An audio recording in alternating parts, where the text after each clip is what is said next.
Hi there, welcome to the Fierce Factor podcast. I'm your host, Kaylee Lindholm. And I think it's time for us women to shift the conversation in business and step into our feminine leadership to do the most iconic work the aesthetic industry has ever seen. Each week, I'll be bringing a powerful dose of strategy, sarcasm, solutions, and sass that will rev up your creativity and ignite your brilliance as you link arms with me along our shared path of personal and professional growth in 20 minutes or less. Let's go. Hello, leader. So good to chat with you this week. I feel like it has been a while. You are tuning in here to episode 167. Coming back together with you after 3 incredible interview episodes that we have played over the course of the past few weeks. And it feels so good to be back for a virtual chat with you. This right here, connecting so intimately with you over this podcast, is without question one of the highlights of my week. I truly do love this. And listen, I have a huge favor to ask. I really put my heart and soul into developing this podcast as a free resource for you. And I realize that you may be someone who has gained some valuable insights from this podcast and may or may not be in position to work with our company yet. And that's totally okay.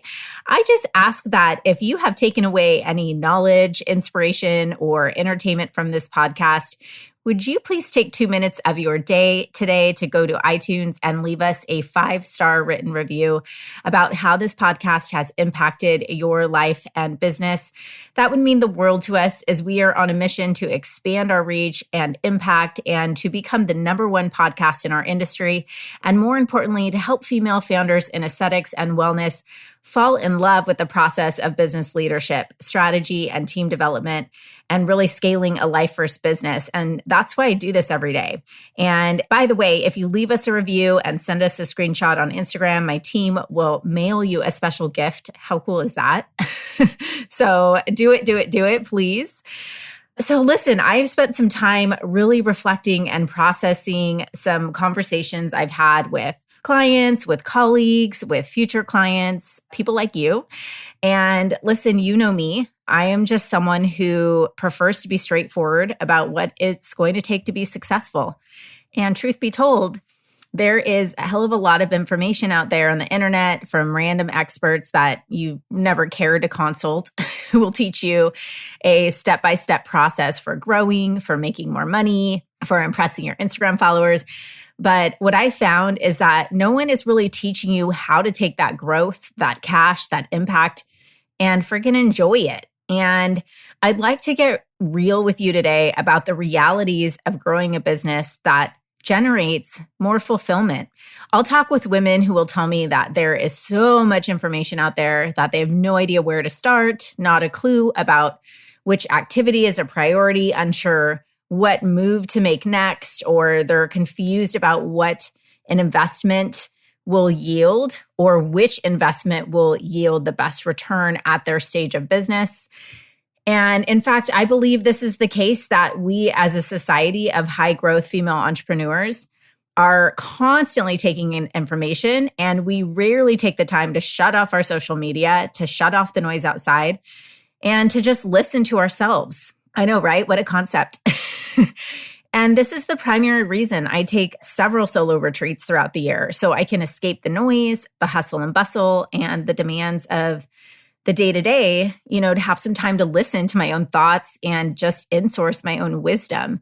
Believe it or not, our brains are so full of answers to all of these common questions, but you most likely haven't taken enough downtime to really ask yourself the right questions and then simply allow that open space so those answers can reveal themselves. Instead, what we do is we go out there and seek out for answers.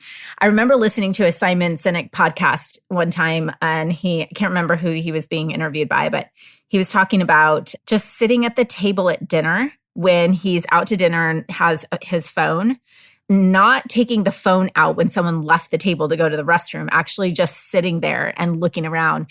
And I have been so self-aware since I heard that I almost, without even thinking about it, subconsciously grab my phone during downtime as if I don't even know, it's just a habit. Like, oh, who texted me during this 1 hour while I'm at dinner? It sort of just becomes a habit to be stimulated. And I think we go and seek answers because we want to make sure we're on top of having all of the right knowledge.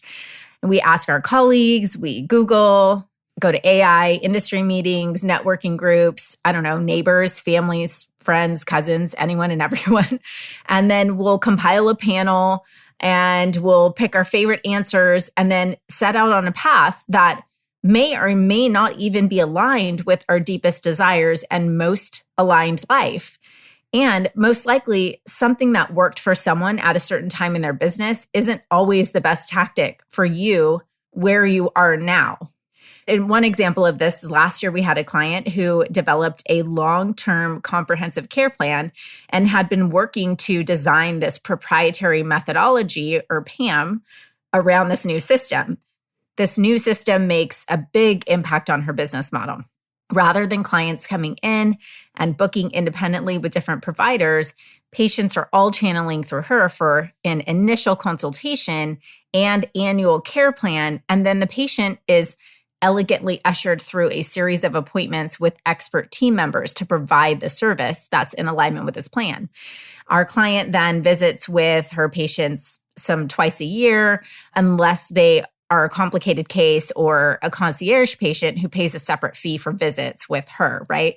6 months into the system running at full speed, our client grew her revenue more than 200% and is collecting an easy $50,000 a week, yes, a week, through this program alone. So as you can imagine, many of her colleagues are trying to learn how she pulled this off and trying to emulate this. But the truth is, she has a fully competent team, a very streamlined, clean, uncomplicated intake process, a world-class client journey and customer service plan.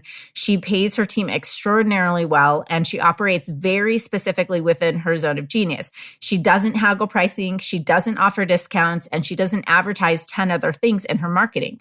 She is clear, focused, and direct. So unless her colleagues have all these other pieces in place, their success, regardless of the consultation process or marketing strategy, would not have the infrastructure to sustain this kind of model. On the flip side, a membership program that automates messaging to customers might not be the right fit for her. That might not be the right kind of investment. It could be distracting, off-brand, and confuse her customers. But I will tell you, about weekly, someone calls me after being bamboozled by a new latest and greatest gadget at a Cynosure conference and begins to convince themselves that that one more tactic is going to be the magic pill to growth, without taking into consideration their stage of business, their most valuable customer, their business model, and their best laid plans to build a life-first business. And I've been there, especially when you're growing your business and you have some cash to invest into the next thing. It's so tempting to want to immediately go for the big rebrand or big flashy technology. And this might actually be exactly what you do need to do, but not before you've poured into your team and your internal systems. And if you've been in business for more than 5 years, it's time to do that again. It's time for a reset. I mean, investing in a different way. And I know that this might be the most unpopular thing I've ever said on this podcast, but I'm telling you, leader, I have learned this the hard way. And I've seen this lesson slap business owners in the face again and again and again.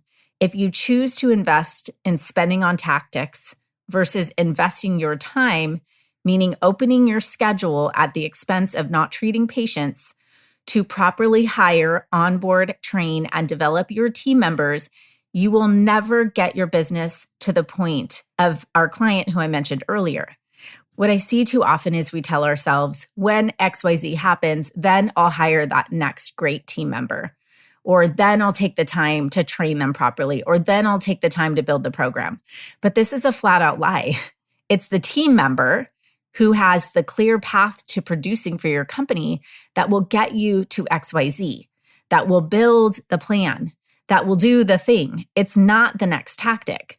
I recently read a book called Die with Zero. It's written by a man named Bill Perkins. The basic premise of the book is that we as a society have the fundamentals of wealth building backwards.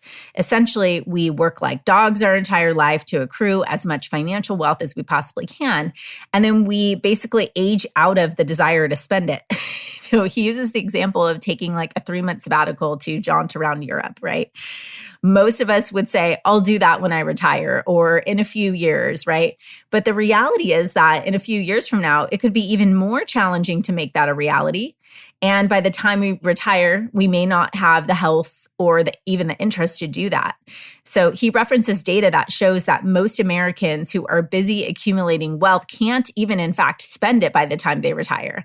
And so we should be spending our money now to invest in a rich life that gifts us experience, memories, and knowledge. His philosophy really made me think about how I'm living today. Like, for example, I've thought about joining a golf club, but I really feel like I don't have the time to play right now. So I just keep saying I will later, right, when I have more time. But what if joining that club was actually the thing that would trigger that change for me? Maybe I would make more time to play, or taking more trips to places that require a healthy body and mind. I mean, I'm not getting any younger. It makes sense. My $10,000 today is going to be a much less significant investment to my future self who has maybe $100,000 to blow on a vacation. So I'm basically borrowing from my future self to create a memory, an experience, a relationship, a new skill, or a tool to become finer at my craft. And that, by the way, is the magic of working with a business coach. I have consistently spent out of budget on coaching, and I've always made more money than I ever expected as a result of those call them risky decisions. And so from this philosophy, I draw so many parallels in business. Like, imagine if I just looked at my hiring potential from day one as an investment into my future business. My gosh, I'd probably have saved myself 5 tries, because at the end of the day, of course, I end up paying top dollar for the best employee after nickel and diming my way there. Or if I had taken the time I had before I was fully booked in my coaching business to invest in the strategic advisory that the best money could buy, I'd have skipped so many freaking steps. Making some bold moves, putting myself out there, and not waiting until there was proof that I had already made it, whatever that even means. The point of all this is that as smart, capable, willing, able, and ready as we are to take our business to its next level, we will stagnate if we aren't willing to do the unsexy inner work, and we aren't willing to allow whoever, haters, self-proclaimed experts, and well-intended, unqualified second cousins to manipulate our deep knowing of what success means for us. This may be an uncomfortable truth, especially if you are already busy and successful on paper.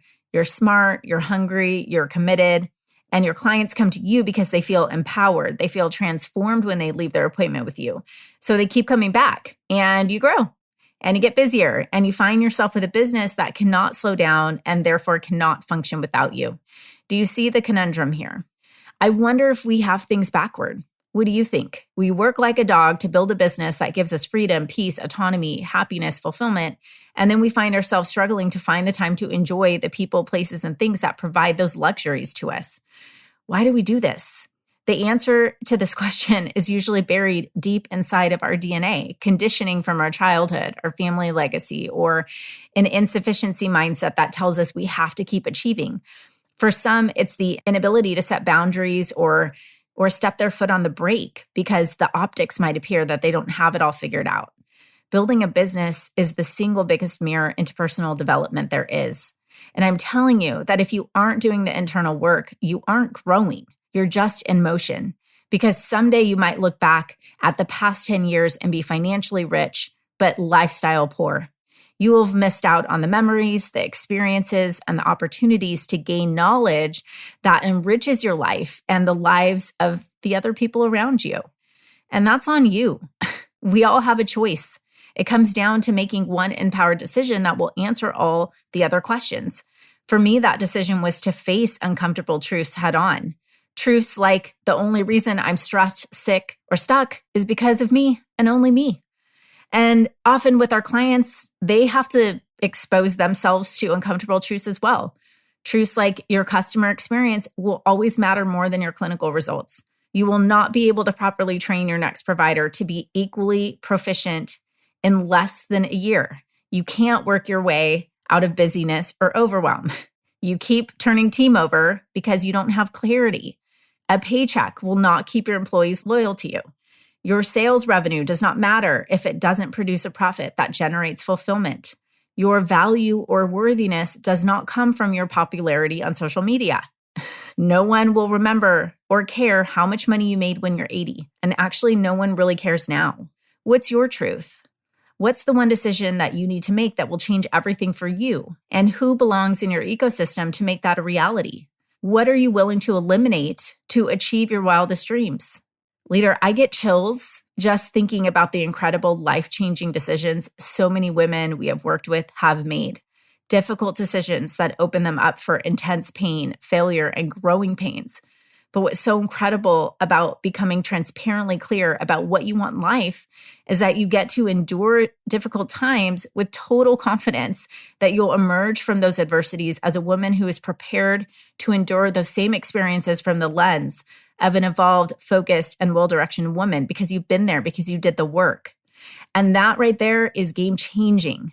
You can head to our webpage, klcconsultants.com/results, and read case study after case study, testimonial after testimonial of clients who slayed these dragons. And by exposing their own uncomfortable truths, are thriving. And for many of them, it took facing their biggest fears, taking huge risks, doubling down on support in that process. For them, accessing their next level began with one powerful decision to come and work with us for 6 weeks to start to redefine what success meant for them, to restructure their blueprint for growth, and to unleash themselves with the confidence to scale in our 6-week business growth certification program, CTS. It's not about the tactics, goddess. It's about the practice of shifting your identity to step into the role of the convicted, empowered woman and leader you know you are capable of being for your business and your life. This is the woman who has the answers. This is the woman who can face her own uncomfortable truths and emerge stronger and better than ever. I would like to invite you to join us for our summer session of CTS, which kicks off the second week of July. If you are ready to stop thinking about, planning on, waiting for, and instead ready to commit to holding yourself accountable to action, this is your answer. Head to klcconsultants.com/scale to learn more about the program and apply. Per usual, we keep these classes very high touch because of the transformative work we do. So we will close registration once we hit our capacity. This isn't about just slamming a masterclass together and trying to collect a bunch of cash. This is about doing transformative, incredible work together. So don't wait. Gift yourself a new reality today, goddess. Thank you so much for tuning in today. I appreciate your support on our mission to help 1,000 inspiring and intentional women cross the next $1 million milestone in their business this year. We honestly couldn't do it without you. And so appreciate the opportunity to be here with you every single week. Okay, chat with you same time, same place next week. Have a good one. Wait, before you go, if you're vibing with this conversation and want to join me on my mission to help 1,000 inspiring and intentional women cross the next $1 million milestone in their business this year, or maybe you want to become one of them, head over to Facebook and join our free community, the Fierce Factor Society. Over there, we are taking this conversation to an elevated level. Get access to resource guides, podcast supplements, and guideposts, direct communication with me and my expert team, and of course, a society of fierce women making big moves and disrupting the status quo in aesthetics and wellness. You can link directly through the show notes or head to Facebook and search up the Fierce Factor Society. See you there, goddess.